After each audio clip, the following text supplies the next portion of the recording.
عرفان طیبی ہیں، کہتے ہیں کہ جماعت کے ساتھ عشاء کے فرض ادا نہیں کر سکا، البتہ نماز تراویح میں نے الحمدللہ جماعت کے ساتھ مکمل ادا کر لی تھی۔ اب کیا میں وطر بھی جماعت کے ساتھ ادا کر سکتا ہوں یا نہیں ادا کر سکتا؟ کیونکہ میں نے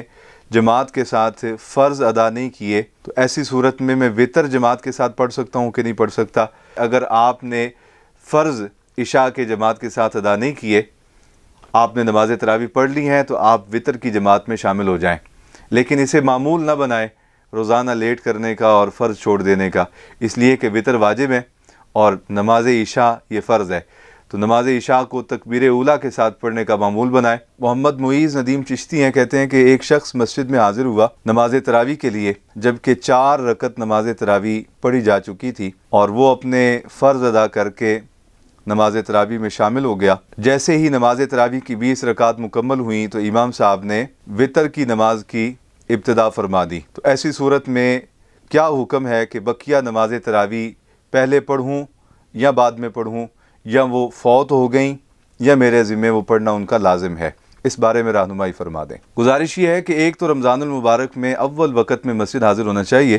تاکہ کوئی بھی عمل جو ہے وہ اس کی برکات کامل طور پہ نصیب ہو سکے۔ لیکن اگر آپ ایسی صورت میں مسجد پہنچے ہیں کہ جماعت ہو چکی تھی اور آپ نے جا کے اپنے فرض ادا کیے اور سنت موقدہ ادا کر کے 2 رکعت، اس کے بعد آپ نماز تراویح میں شامل ہوئے، اس حال میں کہ آپ کے نماز تراویح میں شامل ہونے تک 4 رکعت نماز تراویح پڑھی جا چکی تھیں، تو آپ نماز تراویح میں شامل ہو جائیں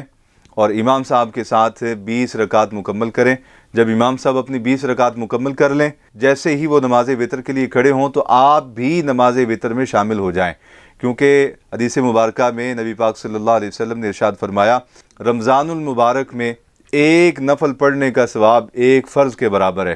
تو لہٰذا جب آپ جماعت میں کھڑے ہوں گے تو تنہا پڑھنے سے 27 گنا افضل، اور رمضان شریف میں پھر آپ اس کی برکتوں کا حساب لگا لیں کہ جب آپ رمضان شریف میں جماعت میں شامل ہو رہے ہیں تو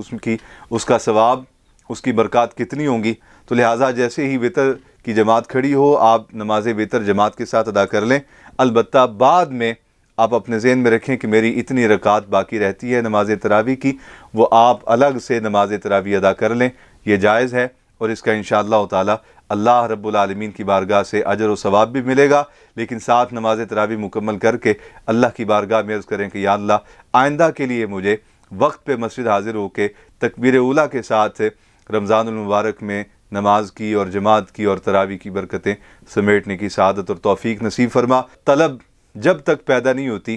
اس وقت تک انسان کو فیض حاصل نہیں ہوتا، تو آپ اللہ کی بارگاہ سے اس ماہ مقدس میں طلب کا بھی سوال کریں، تاکہ اللہ رب العالمین آپ کے دل اور دماغ اور سینے میں طلب پیدا فرما دے۔ جب آپ کے اندر طلب پیدا ہو جائے گی تو پھر آپ کے لیے راہ حق میں، راہ محبت میں، اطاعت خدا اور اطاعت مصطفیٰ میں ہر طرح کی رکاوٹ آٹومیٹیکلی دور ہو جائے گی، اور آپ کو دین اسلام کی، عبادات کی اور رمضان کی کامل برکتیں نصیب ہوں گی۔ السلام علیکم ورحمۃ اللہ وبرکاتہ۔